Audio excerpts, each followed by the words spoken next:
예, 지난주에는 또 특별히 하나님의 은혜로 우리 여전도 연합회 부흥사경회가 은혜롭게 잘 마무리가 되었습니다.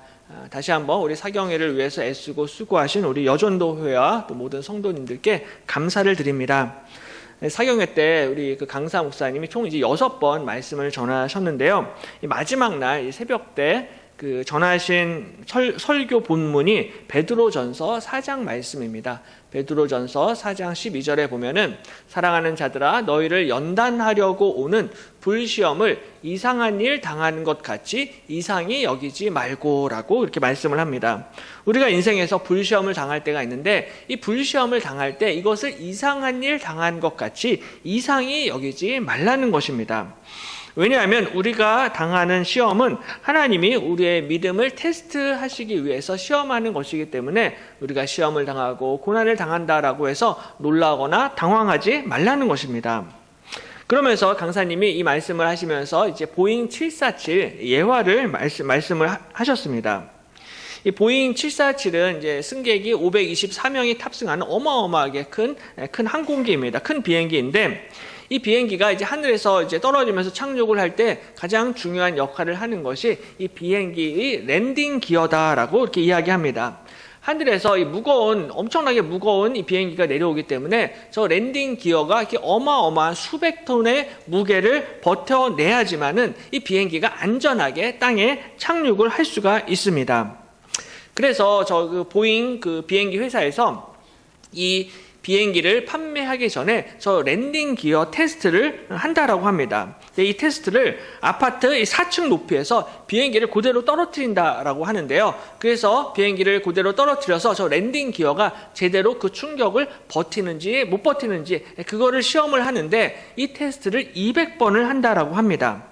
그래서 이 200번의 떨어지는 테스트를 통과한 비행기만 이제 판매가 된다는 것이죠. 승객들의 안전과 생명을 위해서 저 랜딩 기어는 200번의 불시험을 당해야 된다는 것입니다. 근데 이것은 우리의 믿음도 마찬가지입니다. 우리의 믿음도 우리가 정말 하나님 앞에 정금 같은 믿음, 순금 같은 믿음으로 단련이 되기 위해서는 그래서 하나님이 때로는 우리의 믿음을 시험하고 테스트하신다는 것이죠. 잠언 3장 12절 말씀에 대저 여호와께서 그 사랑하시는 자를 징계하시기를 마치 아비가 그 기뻐하는 아들을 징계함 같이 하시느니라 말씀을 합니다. 육신의 아버지가 그 아들을 너무나 사랑하고 이뻐하고 기뻐하지만 그 아들을 징계하는 것 같이 마치 하나님께서도 그 사랑하시는 자를 징계하신다라는 것입니다. 이 시험이 연단이 너무나 힘들고 고통스럽지만 하나님은 사랑하시는 자를 징계하시고 시험하십니다. 그리고 이 시험을 제일 먼저 받으신 분이 바로 우리 예수님이십니다. 올해 초에 예수님이 광야에서 받으신 첫 번째 시험에 관해서 말씀을 나눈 적이 있는데요. 오늘 본문 말씀은 예수님이 광야에서 당하신 두 번째 시험에 관한 말씀입니다.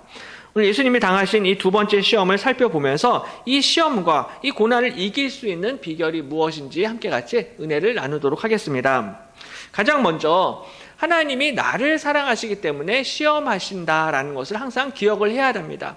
그러니까 하나님이 나를 때로는 시험하시고 나에게 고난을 주실 때가 있는데 그게 뭐 하나님이 나를 미워하시기 때문에 아니면 나를 괴롭게 하시려고 그렇게 시험을 하시는 것이 아니라 하나님이 나를 사랑하시기 때문에 시험을 하신다라는 것입니다.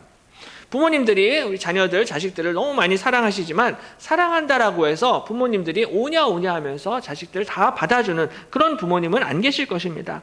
자식들을 사랑하면 사랑할수록 때로는 자녀들을 엄하게 훈육을 할 때도 있고요.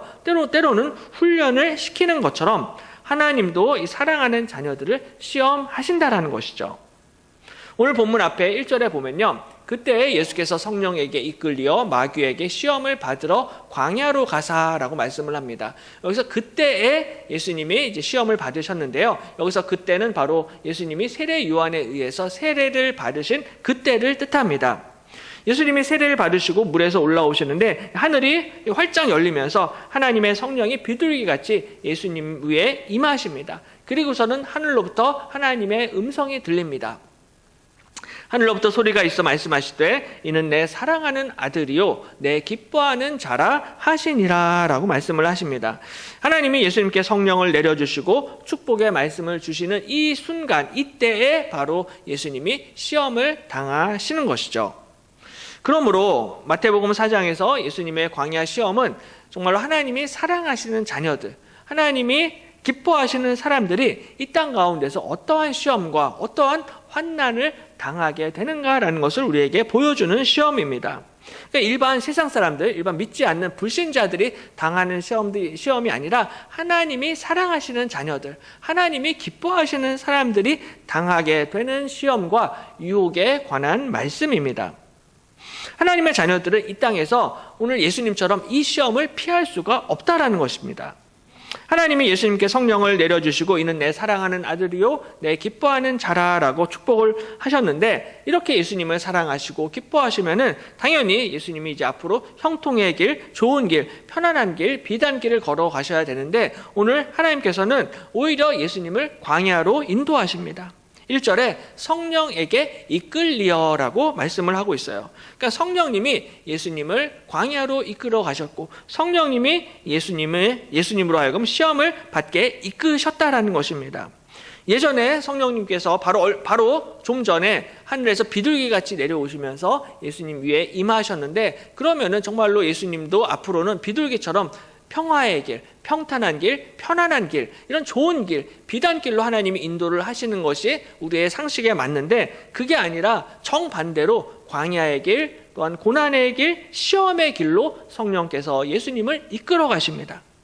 예수님이 이렇게 시험을 받으셨다라면은 저와 여러분은 말할 것도 없다라는 거예요. 하나님의 모든 자녀들, 하나님의 아들들과 하나님의 딸들은 이 시험을 피할 수가 없습니다. 많은 사람들이 하나님의 자녀들은 일이 항상 좀 잘 풀려야 된다라고 그렇게 생각을 하실 때가 많습니다. 그래서 대학을 들어가더라도 한 번에 척척 잘 붙고, 또 대학에 들어가서도 스펙을 잘 쌓아서 취업도 금방금방 잘 돼서 정말 좋은 회사에 들어가서 거기서 성공하고 돈도 많이 벌어야 된다라고 생각을 해요. 하나님이 사랑하시기 때문에 복을 받아야 된다라는 것입니다. 그래서 예전에 운전하면서 보니까 어떤 기도원 이름이 만사형통 기도원이라는 기도원이 있었습니다. 그러니까는 우리 기도원에 오면은 그냥 다 만사형통하게 된다라는 거예요. 그러면서 기도원 광고를 하는 그런 모습을 본 적이 있습니다. 그러니까 하나님을 믿는 사람들, 하나님이 사랑하시는 사람들은 항상 만사형통의 복을 받아야 된다라고 생각을 할 수가 있습니다. 하지만 오늘 예수님은 성령에게 이끌리셨는데 광야로 이끌리심을 받았고요, 광야에서 마귀의 시험을 당하십니다. 그것도 40일간 힘들게 금식을 하신 후에 마귀에게 굉장히 어려운 시험을 당하십니다. 정말 누구보다 분명하게 하늘로부터 음성을 들으시면서 이는 내 사랑하는 아들이요 내 기뻐하는 자다 라고 축복을 받으셨음에도 불구하고 그렇게 인정과 칭찬을 받으신 후에 가장 먼저 마귀에게 시험을 당하십니다. 아담과 하와의 그 두 자녀가 있는데요, 가인과 아벨입니다. 근데 아시는 것처럼 하나님이 아벨의 제사와 제물은 받으셨고 가인의 제사와 가인의 제물은 받지 않으셨습니다. 근데 이제 아벨이 제사와 제물을 하나님께서 기쁘게 받으셨고, 하나님께서 그 아벨을 칭찬하셨고 인정하셨습니다. 이렇게 하나님 앞에 칭찬을 받고 인정을 받으면은 그 다음부터 아벨의 인생이 잘 풀려야 되잖아요. 근데 하나님 앞에 그렇게 칭찬받고 인정받고 그 대가로 아벨은 형 가인에게 맞아 죽게 됩니다. 바로 이것이 하나님의 자녀들이 때로는 걸어가야 하는 길이다라는 거예요. 하나님의 자녀들은 이 땅에서 시험을 당하고 공격을 당하고 핍박과 환난을 당할 수밖에 없다라는 것입니다. 그래서 사도 베드로는 너희에게 오는 불시험을 이상한 일을 당하는 것처럼 이상하게 여기지 말라라고 말씀을 합니다. 여자의 후손은 뱀의 후손에 의해서 계속해서 공격을 당하고 핍박을 당할 수밖에 없다라는 거예요. 하나님의 자녀들은 오늘 예수님처럼 이 시험을 피할 수가 없습니다. 그러므로 예수님이 마태복음 7장 13절에서 좁은 문으로 들어가라. 멸망으로 인도하는 문은 크고 그 길이 넓어 그리로 들어가는 자가 많고 생명으로 인도하는 문은 좁고 길이 협착하여 찾는 자가 적음이라 라고 말씀을 하십니다. 그러니까 좁은 문으로 들어가라라고 명령을 하시는데 대부분의 사람들은 멸망으로 인도하는 문으로 들어가게 된다라는 거예요. 왜냐하면 그 문이 크고 그 길이 넓어서 많은 사람들이 그 길로만 들어갑니다. 정반대로 생명으로 인도하는 문은 그 문이 좁고요. 길이 협착하여서 찾는 자가 별로 없다라는 것입니다. 그래서 우리가 전도할 때도 당신이 정말로 예수님을 믿으면은 시험과 환난을 이제 앞으로 당하게 될 것입니다라고 전도를 하면은 사실 아무도 교회에 오지를 않으실 것입니다. 당신이 예수님을 이번에 믿으면은 당신이 아벨처럼 맞아 죽을 수도 있습니다라고 이야기하면은 아무도 예수님을 믿으려 하지 않을 것입니다. 그래서 사실은 많은 사람들이 이 길에 대해서 별 관심이 없고요. 이 길을 찾지를 않습니다. 그럼에도 불구하고 오늘 예수님께서는 가장 먼저 이 길을 앞장서서 걸어가셨습니다. 그리고 마귀에게 시험을 당하십니다. 하나님의 아들께서 시험을 당하셨다라면 우리는 말할 것도 없다라는 것이죠. 이 시험은 우리가 피할 도리가 없습니다. 이 시험을 피할 수는 없는데 그렇다면 우리에게 남은 과제는 이 시험을 감당하고 인내하고 이겨내는 것입니다. 마귀가 예수님을 첫 번째 시험할 때요. 내가 만일 하나님의 아들이거든 명하여 이 돌들로 떡덩이가 되게 하라라는 것이 첫 번째 시험이었습니다. 당시에 예수님이 40일간 금식을 하셨기 때문에 굉장히 배가 많이 고프신 상황이었습니다. 이 시험이 쉽지가 않았습니다. 하지만 예수께서 대답하여 이르시되 기록되었을 때 사람이 떡으로만 살 것이 아니요 하나님의 입으로부터 나오는 모든 말씀으로 살 것이라 하였느니라 라고 말씀을 하십니다. 하시면서 이 마귀의 시험을 물리치시는데요. 예수님이 특별히 기록되었을 때라고 말씀을 하세요. 여기서 기록되었다라는 것은 구약 성경에 기록이 되었다라는 것입니다. 특별히 신명기 8장 3절에 사람이 떡으로만 살 것이 아니요 하나님의 입으로부터 나오는 모든 말씀으로 살 것이다 라는 이 신명기 8장 말씀을 인용하시면서 마귀의 시험을 물리치십니다.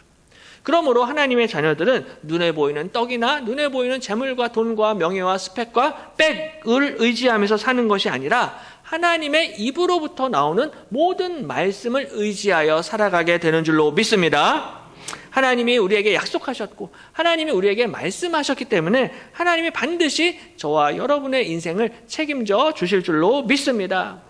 떡으로만 사는 것이 아니라 하나님의 입에서 나오는 모든 말씀으로 살아가게 된다는 것입니다. 그러므로 우리가 하나님의 사랑하시는 자녀들이기 때문에 우리가 때로는 시험을 당하고 환난을 당한다 할지라도 너희가 무엇을 먹을까, 무엇을 마실까, 무엇을 입을까 염려하지 말라는 것입니다. 하나님이 우리에게 시험을 주시고 또한 고난을 주실 때가 있는데 여기에는 하나님의 선하신 계획과 뜻이 있다라는 거예요. 이 고난과 환난이 때로는 너무나 힘들고 아프지만은 그래도 이것을 통하여서 하나님이 우리에게 주시는 유익이 있다라는 것입니다. 그 유익이 무엇인지 시편 119편에 이렇게 기록을 하고 있습니다. 시편 119편 67절과 71절 말씀을 우리 한 목소리로 같이 한번 읽겠습니다. 고난 당하기 전에는 내가 그릇 행하였더니 이제는 주의 말씀을 지키나이다. 고난 당한 것이 내게 유익이라. 이로 말미암아 내가 주의 율례들을 배우게 되었나이다. 아멘. 우리 한 번 더 읽겠습니다. 고난 당하기 전에는 내가 그릇 행하였더니 이제는 주의 말씀을 지키나이다. 고난 당한 것이 내게 유익이라. 이로 말미암아 내가 주의 율례들을 배우게 되었나이다. 아멘. 고난 당한 것이 내게 유익이 되는 줄로 믿습니다. 왜냐하면 고난으로 말미암아 내가 주의 율례들을 배우게 되었나이다 라고 말씀을 합니다. 고난 당하기 전에는 하나님의 말씀을 잘 이해를 하지를 못했다라는 거예요. 하나님의 말씀을 깨닫지를 못했는데 내가 막상 고난을 당해보니까 이 하나님의 말씀이 그 뜻이구나 라는 것을 내가 배우게 되었고 깨닫게 되었다라는 사실입니다. 그러니까는 시험이 없이는, 고난이 없이는 하나님의 말씀을 깨달을 수가 없다라는 거예요. 하나님의 말씀을 배울 수 없고 하나님의 말씀을 지킬 수가 없다라는 것입니다. 그러니까 우리가 성경을 열심히 읽어야 되지만 성경 통독만 한다라고 해서 주의 율례를 배울 수 있는 것은 아니다라는 거예요. 열심히 성경을 읽어야 하지만 성경을 읽을 뿐만 아니라 우리의 삶 가운데 실제로 시험과 연단의 과정을 통하여서 하나님의 말씀의 능력을 배우게 되는 줄로 믿습니다. 그래서 예전에는 알지 못했던 이 말씀을 깨닫게 된다라는 거예요. 그래서 내가 이 시련과 고난을 당하면서 내가 정말로 하나님의 말씀에 순종해야지 내가 복을 받게 되는 것이구나 라는 것을 깨닫고 배우게 된다라는 것입니다. 그래서 고난 당하기 전에는 그릇 행했지만 이제는 내가 주의 말씀을 제대로 지키겠습니다. 말씀에 순종하겠습니다라고 고백하고 있는 것입니다. 바로 이러한 유익을 위해서 우리 하나님께서는 그 사랑하시는 자를 시험하시고 그 사랑하는 자에게 때로는 고난과 연단과 시험을 주신다라는 것입니다. 또 한 가지 우리가 시험을 당할 때 시험을 이기기 위해서는 우리의 욕심과 우리의 허영심을 좀 내려놓을 필요가 있습니다. 오늘 본문을 보시면요, 마귀가 예수님을 시험하면서 거룩한 성으로 데려갑니다. 5절에 이 마귀가 예수를 거룩한 성으로 데려다가 성전 꼭대기에 세우고 이르되 내가 만일 하나님의 아들이어든 뛰어내리라 라고 마귀가 예수님을 예루살렘 성전 꼭대기에 세웁니다. 그 하나님의 아들이어든 뛰어내려라. 그러면서 기록되었을 때 그가 너를 위하여 그의 사자들을 명하시리니 그들이 손으로 너를 받들어 발이 돌에 부딪히지 않게 하리로다 라고 마귀가 그렇게 이야기합니다. 마귀가 이 두 번째 예수님을 시험을 하면서 예수님의 말씀을 그대로 모방하고 따라하는 것을 볼 수가 있습니다. 예수님의 첫 번째 시험에서 신명기 8장 3절 말씀을 인용하시면서 기록되었을 때 사람이 떡으로만 살 것이 아니요 하나님의 입으로부터 나오는 모든 말씀으로 살 것이라 하였느니라 라고 예수님 말씀하셨는데 바로 기록되었을 때라고 말씀을 하면서 구약 성경 말씀을 예수님이 인용하셨습니다. 그러니까 이번에는 마귀가 똑같이 예수님을 따라해서 기록되었을 때 그가 너를 위하여 그의 사자들을 명하시리니 그들이 손으로 너를 받들어 발이 돌에 부딪히지 않게 하리로다 라고 예수님을 유혹하고 있습니다. 똑같이 기록되었을 때, 그러니까 예수님이 성경 말씀을 인용하니까 마귀도 본인도 자기도 예수님처럼 구약 성경 말씀을 인용해서 예수님을 시험하고 있습니다. 그래서 마귀가 인용하고 있는 이 말씀이 시편 91편 11절 12절 말씀인데요. 마귀가 이 말씀을 인용을 하기는 하는데 이 말씀을 정확하게 제대로 인용을 하지 않습니다. 원래 시편 91편 11절 12절 말씀은요, 이렇게 기록이 되어져 있습니다. 그가 너를 위하여 그의 천사들을 명령하사 내 모든 길에서 너를 지키게 하심이라. 그들이 그들의 손으로 너를 붙들어 발이 돌에 부딪히지 아니하게 하리로다 라고 말씀을 합니다. 이게 원래 말씀인데 마귀가 예수님을 시험할 때는 저 노란색 글씨 내 모든 길에서 너를 지키게 하심이라 요 말은 딱 빼놓고 예수님을 시험합니다. 그러니까 원래는 이 말씀의 의미가 너의 모든 길에서 너를 지키신다라는 그런 의미를 가지고 있어요. 그러니까 우리의 모든 인생길에서 하나님이 우리를 지켜주시고 보호하시고 인도하신다라는 그런 뜻입니다. 오늘 마귀가 예수님한테 뛰어내리라라고 이야기했는데 이 말씀은 뛰어내리라는 뜻이 아니다라는 거예요. 점프하라는 것이 아니라 번지 점프를 하라는 것이 아니라 스카이 다이빙을 하라는 것이 아니라 하나님이 우리의 인생길을 어느 곳에 있든지 지켜주시고 보호해 주신다라는 말씀입니다. 높은 데서 떨어지면은 높은 데서 다이빙을 하면은 내가 슈퍼맨처럼 너를 붙잡아 줄고 너를 받아줄 것이다 라는 것을 뜻하는 말씀이 아니다라는 거예요. 그런데 마귀는 거기서 이 말씀을 딱 빼버리면서 하나님의 말씀을 교묘하게 이용하고 바꾸고 왜곡합니다. 마귀의 교활한 전략입니다. 그러니까 예수님처럼 하나님의 말씀을 인용을 하기는 했는데 이거를 왜곡되게 그릇되게 하나님의 말씀을 이용해서 예수님을 시험하고 있습니다. 이 마귀가 사용하는 전략인데요. 오늘날에도 많은 이단들이 이런 똑같은 전략을 사용을 하고 있어요. 신천지나 하나님의 교회에서 우리 교인들한테 항상 접근할 때 하는 말이 우리랑 같이 성경 공부 좀 하십시다라고 그렇게 이야기하는 분들이 많습니다. 교회에서 성경 가르치는 것이 좀 틀렸다, 부족하다라고 이렇게 이야기하면서 내가 제대로 된 진짜 성경을 가르쳐 주겠다라고 성경 공부 같이 하자고 이렇게 접근을 하는데요. 이단들은 대부분 이 하나님의 말씀 중에서 특정한 부분을 빼버리거나 아니면 왜곡하거나 아니면은 틀리게 해석을 해가지고 이 성도들을 미혹시키고 성도들을 어지럽히는 이러한 일들을 이단과 마귀가 하고 있는 것입니다. 그러므로 우리가 성경을 읽고 공부할 때 항상 이것이 무슨 뜻인지 항상 그 문맥에 따라서 정확하게 성경을 이해하고 배우는 것이 굉장히 중요하다는 거예요. 오늘 마귀는 무조건 이 시편 91편 말씀을 인용하면서 무턱대고 뛰어내리라라고 예수님을 시험하고 있습니다. 뛰어내리라라고 시험을 했는데요. 사실은 이 마귀의 시험은 믿음이 좋은 사람들에게 굉장히 좀 효과적인 그러한 시험입니다. 왜냐하면 교회 생활을 오래 하면 오래 할수록, 신앙이 좋으면 좋을수록 이 두 번째 시험을 이기는 것이 쉽지가 않습니다. 왜냐하면 이 시험은 우리의 종교적인 야망과 우리의 영적인 허영심을 자극하는 시험이기 때문입니다. 오늘 마귀가 예수님께 뛰어내려도 천사들이 당신을 붙잡아 줄 것이다 라고 그렇게 속삭입니다. 첫 번째 시험과 마찬가지로 내가 만일 하나님의 아들이어든 여기서 뛰어내리라 라고 이렇게 조건을 달고 있습니다.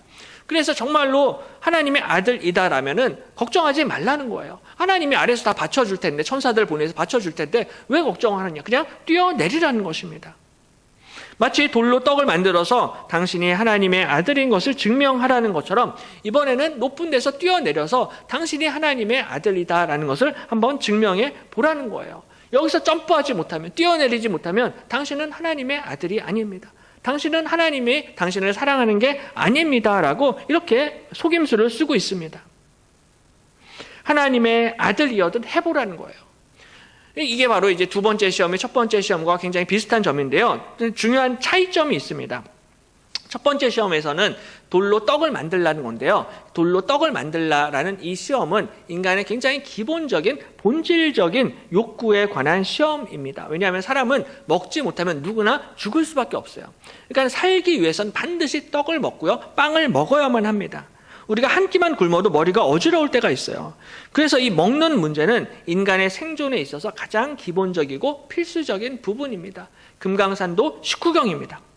근데 높은 곳에서 떨어지라는 이 시험은 그런 차원의 문제는 아니다라는 거예요. 높은 곳에서 떨어지지 않아도 우리가 먹고 사는 데는 아무런 지장이 없습니다. 우리가 살아가는데 아무런 상관이 없어요. 우리가 번지 점프를 해보신 분들도 계시고, 어떤 분들은 스카이 다이빙까지 하시는 분들이 계시지만, 그 직업 전문적인 강사를 빼놓고는요, 전부 다 취미로 하시거나 아니면 재미로 하시는 거예요. 모든 사람, 이거를 먹고 살기 위해서 반드시 높은 데서 떨어져야만 하는 그런 경우는 없다라는 것입니다. 그러므로 오늘 마귀가 높은 데서 뛰어내리라는 것은 인간의 근본적인, 기본적인 그 욕구에 관한 문제가 아니라 나의 것을 사람들에게 자랑하고 드러내고 과시해 보라라는 그러한 유혹과 시험을 하고 있는 것입니다. 높은 데서 떨어지는 것은 먹고 살기 위한 인간의 생존과 생계의 필요의 문제가 아니라 사람들한테 그 이상 무언가를 보여주라라는 그러한 시험인 것이죠. 나 이런 사람이야. 나 이렇게 대단한 사람이야. 난 특별한 사람이야 라는 것을 나타내라는 것입니다. 그러면서 마귀가 예수님을 데리고 간 곳이 바로 예루살렘 성전 꼭대기입니다. 5절에 이에 마귀가 예수를 거룩한 성으로 데려다가 성전 꼭대기에 세우고라고 말씀을 합니다. 마귀는 예수님을 거룩한 성으로 데리고 갔는데요. 거기서 성전 꼭대기에 세우고 거기서 예수님께 뛰어내려라라고 예수님께 요구하고 있습니다. 우리 교회도 굉장히 아름다운 십자가 첨탑이 있습니다. 그래서 우리 교회를 처음 방문하시는 분들은 우리 교회 그 첨탑 십자가를 보고 감탄들을 많이 하세요. 그래서 지난주에도 저희 사진에 보시면은 그 김현웅 목사님이 사진을 이쁘게 찍어주셨는데요. 우리 교회 십자가 탑이 너무나 좀 이쁘고 멋있습니다. 지난주에도 그래서 그 사경의 첫날 광주에서 그 토부 남성 중창단 분들이 오셨는데요.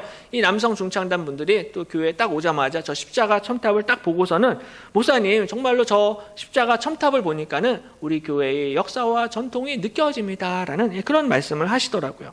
정말로 멋진 십자가 첨탑입니다. 저렇게 멋진 십자가 첨탑이 있는데요. 제가 만약 저 첨탑 위에 올라가서 점프를 했는데 정말로 털끝 하나 다치지 않고 멀쩡하면은 아마 모든 성도님들이 굉장히 놀라실 것입니다. 우리 목사님 정말 대단하시구나. 정말로 평범한 분이 아니시구나. 하나님이 보내신 분이 틀림없어라고 많이들 생각하실 것입니다. 그러면서 아마도 저를 더 이렇게 우러러 보시겠죠. 근데 저는 겁이 많아서 점프는커녕 저기 올라가기도 저는 힘들 것 같습니다. 근데 어쨌든 마귀가 예수님께 이걸 좀 해보라는 거예요. 높은 데서 한번 뛰어내려보라는 것입니다.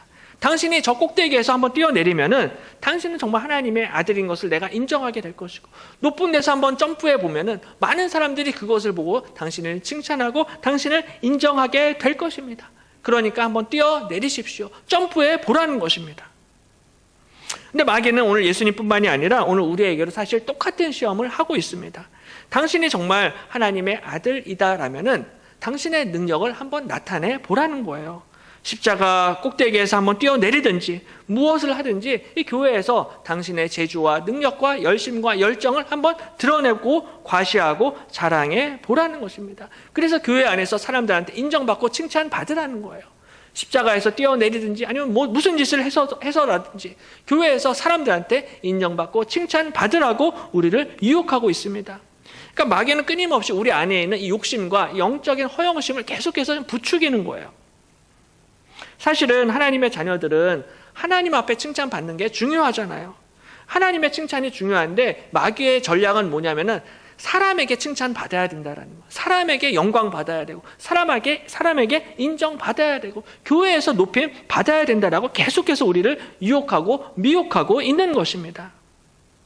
이 마귀의 두 번째 시험은요, 초신자들이나 새가족분들은 별로 이 시험에 이 유혹에 빠지질 않습니다. 왜냐하면은 교회에 대해서 잘 모르기 때문에 그래요. 그리고 교회에서 인정받을 생각도 굳이 없기 때문에 초신자분들은 이 두 번째 시험에 쉽게 넘어지질 않습니다. 근데 믿음이 좋으신 분들, 특별히 교회의 리더들에게 이 시험은 굉장히 강력한 시험이 될 수가 있다는 거예요. 특별히 저 같은 목회자에게 있어서는 굉장히 큰 시험거리가 될 수가 있습니다. 왜냐하면 목회를 하는 동안 뭔가를 보여주고 싶거든요. 목회를 하는 동안 뭔가 탁월한 업적, 대단한 업적을 교회에 남기기를 원하는 것이 아마도 대부분의 목사님들의 마음일 것입니다. 그러다 보니까 자꾸 자기를 드러내고자 하는 거예요. 나는 하나님이 사용하시는 종이고 나는 영적으로 특별한 사람이다라는 것을 사람들한테 보여주기 위해서 자꾸 성전 꼭대기에서 뛰어내리는, 떨어지는 이러한 쇼를 하려고 한다는 것입니다. 사람들한테 보여주기 위한 인간적인 수단과 방법을 사용을 해서 스스로를 높이고 스스로의 욕심과 허영심을 채우고자 한다는 거예요. 근데 오늘 예수님이 이런 마귀의 의도, 마귀의 속셈을 정확하게 파악하셨습니다. 알아보시고서는 하나님의 말씀으로 이것을 물리치십니다. 7절에 예수께서 이르시되 또 기록되었을 때 주 너의 하나님을 시험하지 말라 하였느니라 라고 예수님 말씀하십니다. 주 너의 하나님을 시험하지 말라는 것입니다. 이 말씀은 신명기 6장 16절 말씀을 인용을 하신 건데요, 너의 욕심과 너의 탐욕과 너의 허영심 때문에 감히 하나님을 시험하지 말라, 하나님을 이용하지 말라는 거예요.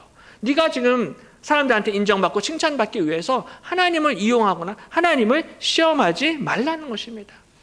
정말로 하나님이 기뻐하시고 하나님이 칭찬하시고 하나님이 우리에게 요구하시는 것이 있어요. 하나님이 우리에게 가장 원하시는 것이 미가서 6장 8절에 기록이 되어져 있습니다. 미가서 6장 8절에 보면요, 사람아 주께서 선한 것이 무엇임을 내게 보이셨나니 여호와께서 내게 구하시는 것은 오직 정의를 행하며 인자를 사랑하며 겸손하게 내 하나님과 함께 행하는 것이 아니냐라고 말씀하고 있습니다. 그러므로 하나님께서 우리가 뭔가 큰 것을 보여주기를 굳이 보여줄 필요가 없다라는 거예요. 굳이 사람들한테 나타내려고 십자가 꼭대기에서 떨어지는 이러한 일을 할 필요가 없다라는 것입니다. 하나님이 정말로 기뻐하시는 것은 내 작은 삶의 자리에서 오직 정의를 행하며 인자를 사랑하며 겸손히 하나님과 함께 행하는 그 사람을 하나님께서 기뻐 받아주실 줄로 믿습니다. 우리가 하나님의 말씀을 붙잡고 겸손히 하나님과 동행하게 될 때 하나님께서 우리를 칭찬해 주시고 우리를 인정해 주실 줄로 믿습니다. 그러므로 사람들의 칭찬이 아니라 하나님 앞에 칭찬받고 인정받으시기를 축복합니다. 이번 한 주 우리의 인생 가운데 시험과 고난을 당하게 될 때 하나님 앞에 내 욕심과 내 허영심과 내 탐욕을 내려놓고 겸손히 하나님 앞에 낮은 마음으로 하나님과 동행하면서 시험을 이기시고 시험에서 승리하시기를 주님의 이름으로 간절히 축원합니다.